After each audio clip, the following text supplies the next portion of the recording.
ৰাজ্যত কাইলৈ তৃতীয় পৰ্যায়ৰ ভোটগ্ৰহণ নলবাৰীত গৰ্দন খেলপথাৰত উদুলি মুদলি পৰিৱেশ হাজো জিলা প্ৰশাসন ভোটগ্ৰহণ কেন্দ্ৰলৈ ৰাওনাৰ দায়িত্ববাহী বিষয়া কৰ্মচাৰী জিলা আয়ুক্ত বৰ্ণালী ডেকাই তদাৰক কৰিছে সকলো খোৱা লোৱাৰ পৰা সুবিধা অসুবিধালৈ বুজ লৈছে নিজেই ইতিমধ্যে দুৰ্গম অঞ্চলসমূহলৈ কালিয়ে ৰাওনা হৈছে বিষয়াৰ দল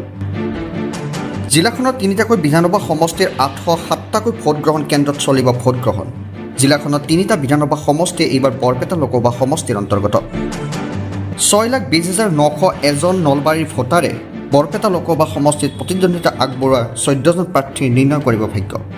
আৰু নিৰ্বাচন পৰিচালনা কৰিবলৈ নিয়োজিত জিলাখনৰ 500 অধিক বিষয়া কৰ্মচাৰীৰ বাবে কৰা হৈছে খাদ্য ব্যৱস্থা নলবাৰীৰ পৰা মৃদুল কলিতাই জনাইছে খবৰ